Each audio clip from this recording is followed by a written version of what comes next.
They sent her to die on a world ruled by monsters, but instead of becoming prey, she rose as their leader. Betrayed by her own people, exiled to a planet of apex predators, one human defies extinction and reshapes the wild.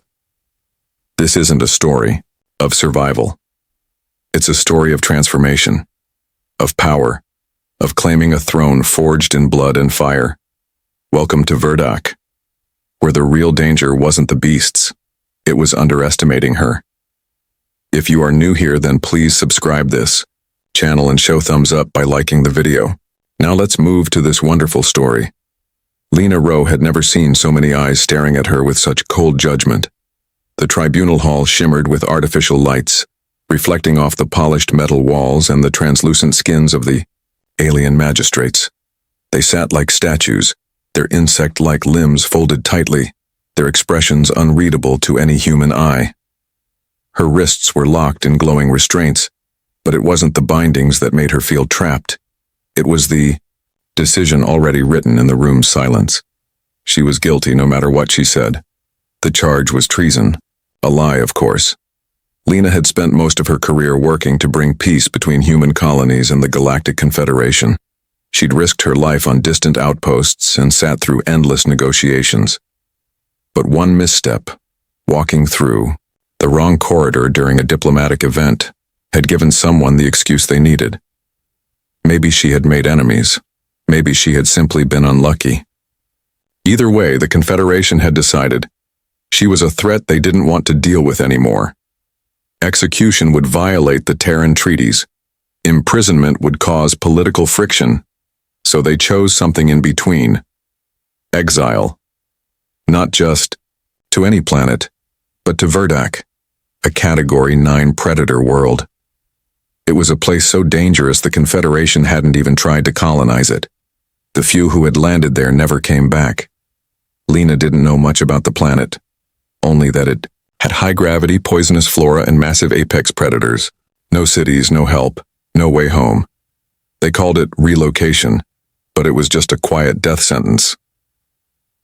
When the transport pod dropped through Verdak's atmosphere, Lena's heart pounded with a mix of fear and anger. Her hands clenched the safety straps as the pod shuddered and twisted through thick, red-tinted clouds. The onboard voice spoke in its usual calm tone, informing her about the planet's gravity and the items she would be given.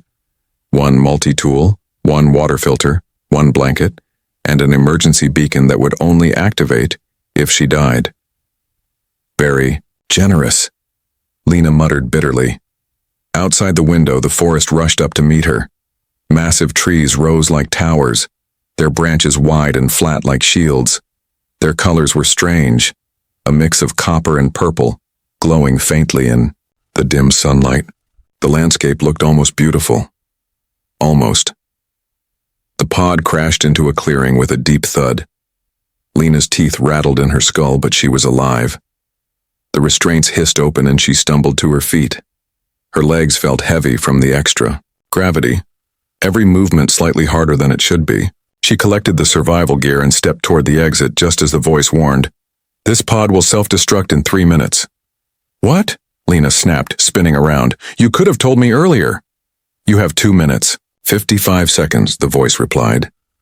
Without another word, she ran. The explosion came just as she threw herself behind a thick root. The blast sent a wave of hot air washing over her. When she peeked back, the pod was gone, just a smoking crater in the mossy ground. No shelter, no second chance. She was alone. As the smoke faded, the forest's silence returned. But it wasn't peaceful. It was the kind of silence that made her skin crawl, as if the trees themselves were watching. She scanned the area. No movement, but her instinct screamed something was out there. She had trained for wilderness survival back on Earth, but nothing could prepare her for this. She chose a direction and started walking. The forest felt alive in a way she didn't like.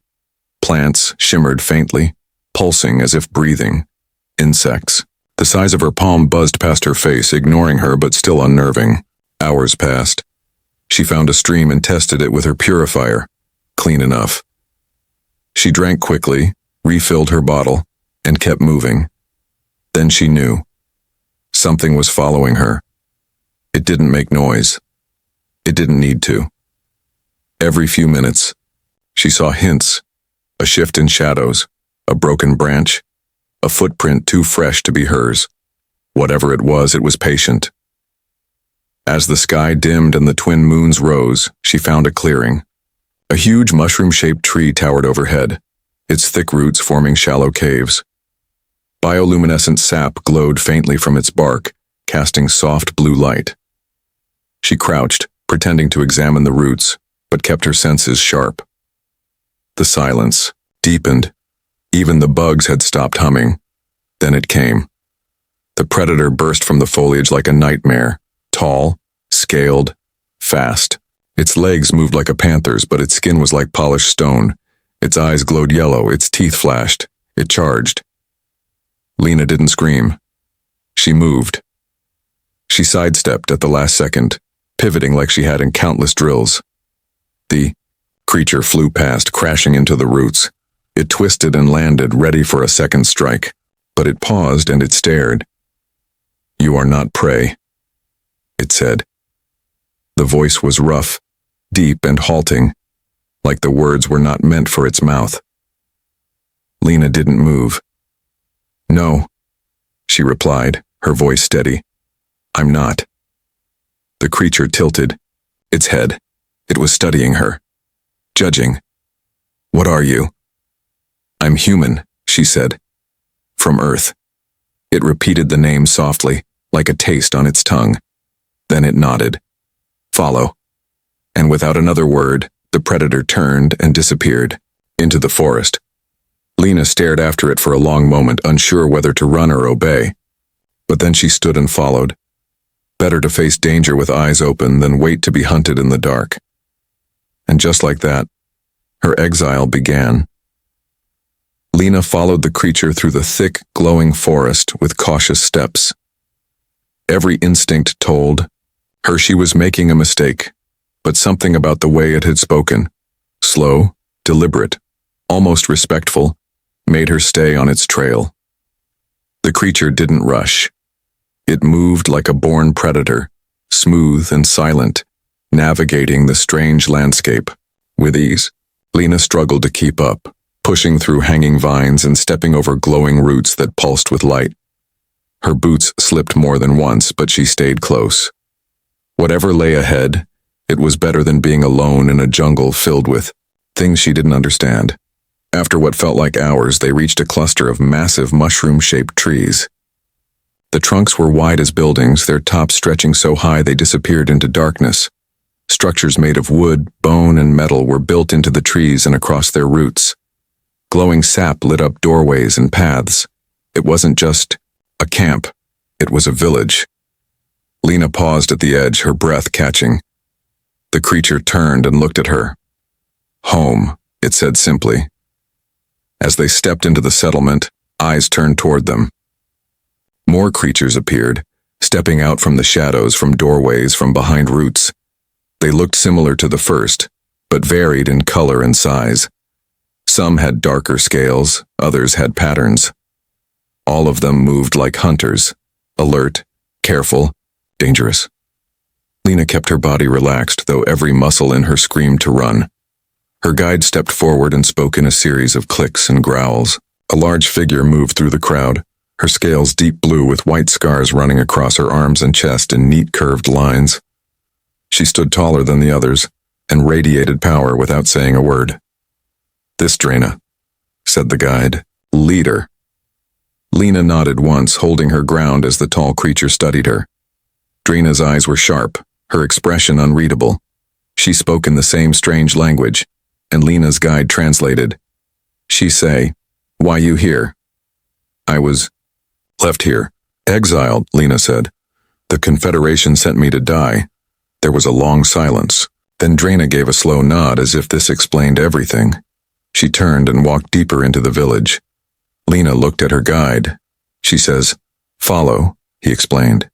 They took her to a hut built against the roots of one of the giant trees. Inside it was surprisingly clean. A bed of soft moss, a small fire pit, even a bowl of water. Lena sat down slowly. She didn't know if she was a prisoner, a guest, or something in between. Days passed. The village watched her closely. Drina allowed her to walk the edges of the settlement but kept her under constant watch. Children peeked from behind huts, whispering in clicks and growls. Warriors trained with bladed weapons, throwing spears and practicing strikes. Lena studied them in return. She saw their discipline, their strength, but also their limits. They fought well but without strategy. Everything was power and speed. No planning, no tactics. One afternoon, while exploring a nearby ridge, Lena heard a scream. A small Verdakian child had fallen into a pit and was clinging to the side. The moss-covered walls made it impossible for him to climb. Without thinking, Lena dropped her gear and slid down the slope. She pulled the child up just as something large moved in the trees nearby. Her heart pounded as she backed away, holding the child close. A loud screech split the air and a long-legged creature burst from the brush. It had needle-like teeth and eyes like black glass. Lena didn't run. Instead, she grabbed a sharp stick from the ground and jabbed it at the creature's eyes, yelling and making herself look bigger. The beast paused, hissed, and finally turned away. By the time Drina and several warriors arrived, the threat was gone. Lena stood in the clearing, the child beside her, still breathing hard. The warriors looked stunned. That night, Drina came to her hut. "You fight. You protect," Drina said in simple trade speak.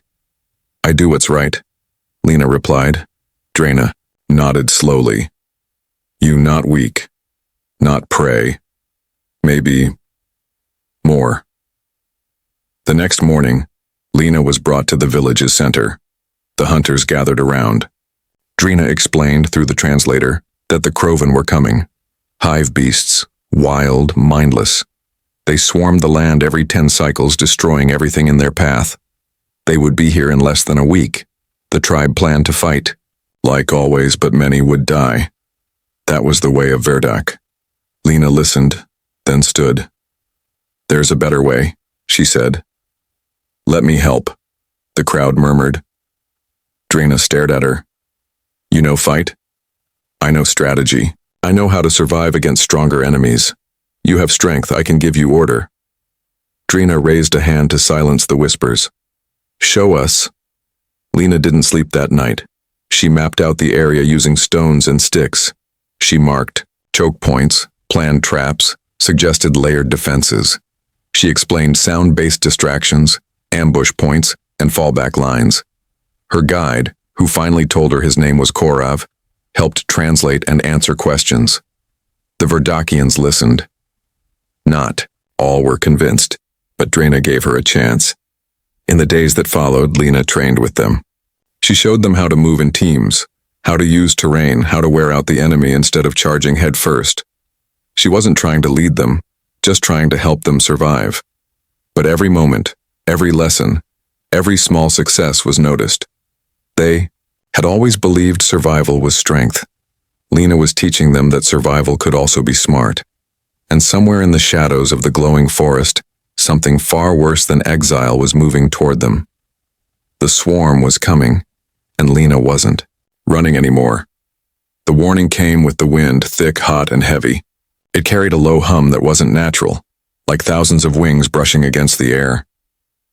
Lena stood at the edge of the Verdakian village, her eyes scanning the darkening sky.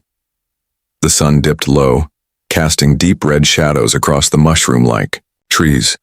All around her, the hunters moved quickly, preparing for battle. Spears were sharpened, traps were tested, and young warriors whispered nervously under their breath. The swarm was near.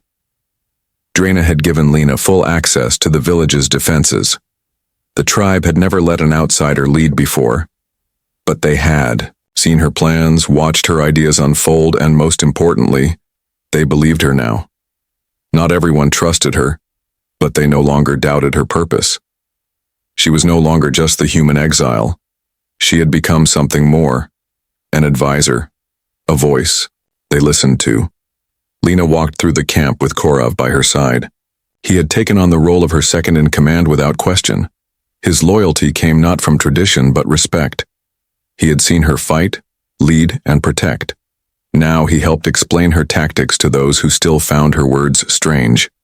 They moved from post to post, checking weapons and reinforcing walls made from tree roots and hardened sap. The traps she designed were in place. Deep pits, net launchers crafted from salvaged tech, sound bombs that would trigger confusion among the enemy. They come by night, Korov said softly, glancing up at the sky. Always. Lena nodded. Then we give them darkness they won't forget. As the sun vanished and the moons rose, the forest grew still. Even the insects stopped chirping. Silence fell over the village like a warning bell. Lena took her place at the command point, a high ridge that overlooked the outer perimeter. Below her, the traps lay ready. Behind her, warriors waited, some trembling, others calm. The glowing sap had been collected and stored in breakable jars. When thrown, it would light up the battlefield and expose the attackers to ranged weapons. Then, the humming returned, louder now. It was a sound that made the bones shake. The Krovan arrived in waves. In the dim moonlight, their forms looked like twisted insects, long limbs ending in claws, heads shaped like skulls with rows of black eyes.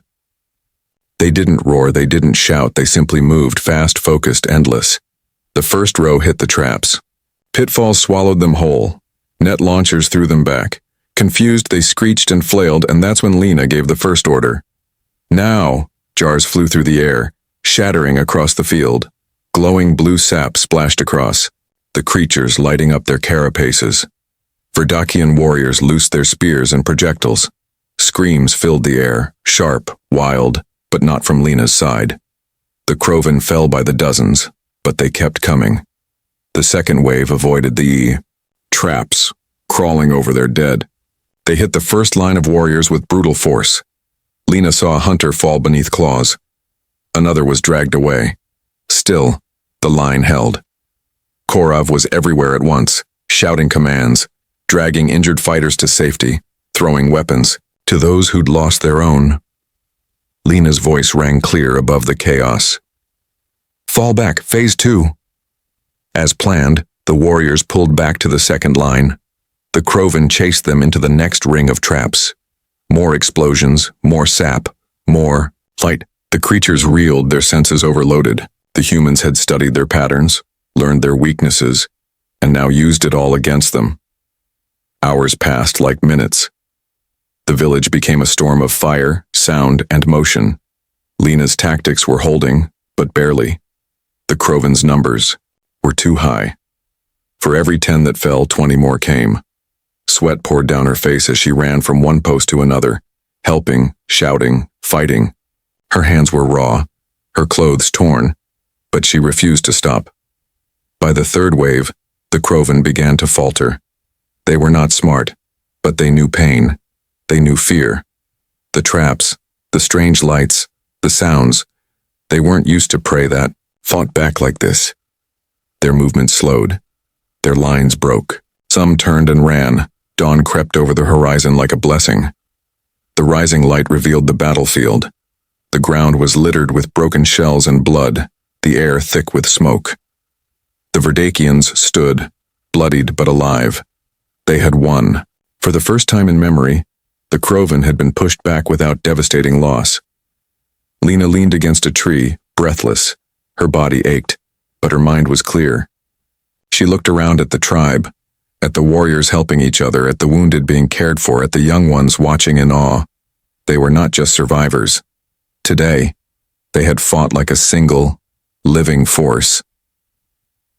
Drena approached, her shoulder wrapped in bandages. Her eyes locked on Lena's. You brought us fire. You gave us stone to stand on. I gave you what you already had, Lena said softly. You just didn't know it. Drena paused, then reached out and touched her chest with a clawed hand. Today you were not just human. You were one of us. As the sun rose over Verdak, casting light on the ruined battlefield and the tribe that still stood strong, Lena knew something had changed. Not just in the village, but in herself. She had come here to die. Now she had a reason to live. And deep in her heart, a quiet truth took shape. She belonged. The The smoke from the battle still hung in the air as the village of the Verdakians began to stir. The ground was stained with the remains of the fallen Crovan, but the tribe stood taller than ever. Lena walked through the camp slowly, exhaustion in every step, but her eyes remained sharp. The victory had come at a cost. 3 hunters lost, many injured, but it was still a victory. For the first time in generations, the Verdakians had faced the swarm and not only survived but driven it back. The village buzzed with quiet energy, a mix of pride and disbelief. And at the center of it all stood the human who was supposed to die here. As Lena helped bandage a young warrior's arm, a voice called out across the camp. It was deep, firm, and left no room for silence. Drina stood on the high ridge near the central tree, her arm still wrapped in dark cloth, her blue-scaled face unreadable. The entire tribe slowly gathered. Hunters, elders, younglings, all turned to face their leader. Lena looked up, feeling a strange tension in the air. Something was about to change. Drina spoke slowly, her voice heavy with meaning. Through short phrases and simple words translated by Korav, she addressed the tribe.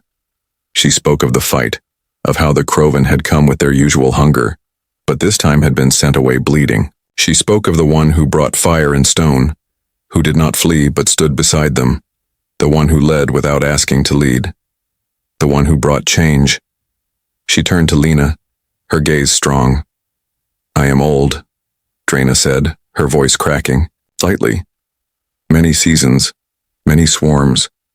I led us to survive, but survive is not enough. Now we can grow, become more. I see that. Because of her. The tribe murmured in agreement. Some nodded, others looked uncertain.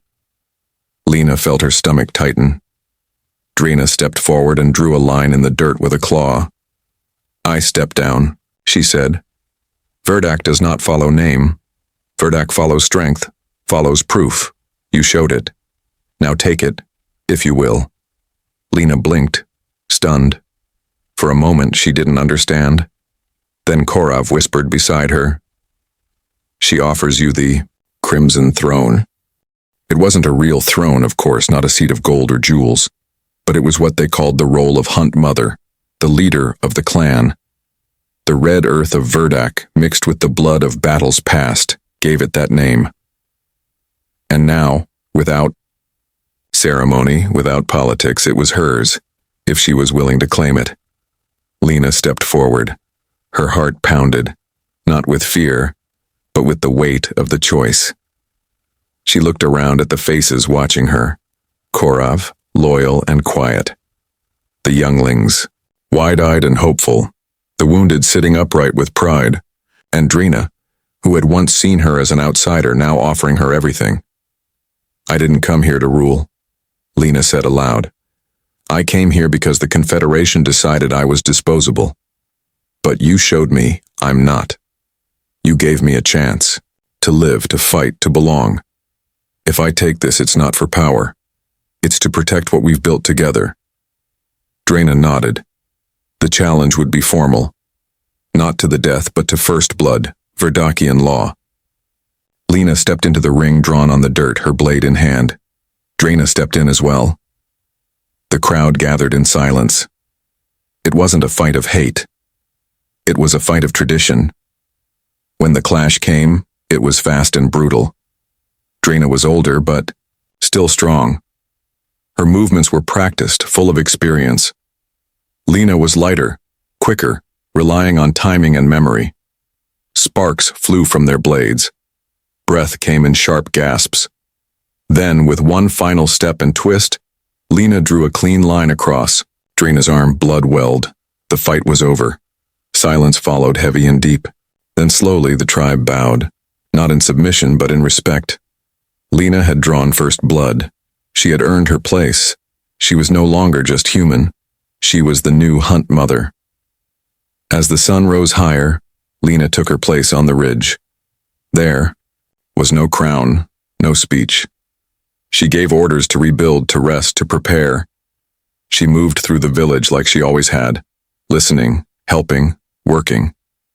Only now, people looked at her with something new in their eyes. Not just respect. Trust. Later that week, a Confederation ship entered orbit. It was just a survey team checking on the status of the exile.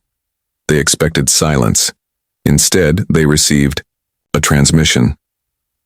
A woman's voice, strong, calm, and unmistakably human, came through the static.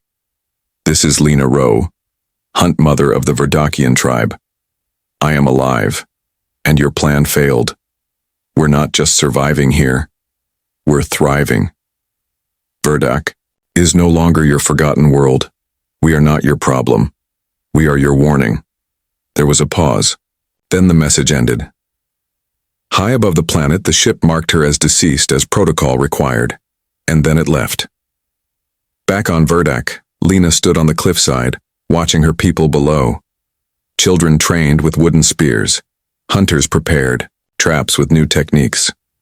The tribe was growing, changing, becoming something more. She had come here to die, but instead, she had found a place worth living for, a people worth fighting for. And in the red soil of Verdak, she had claimed her throne, not with force but with fire, stone, and something stronger than fear, hope.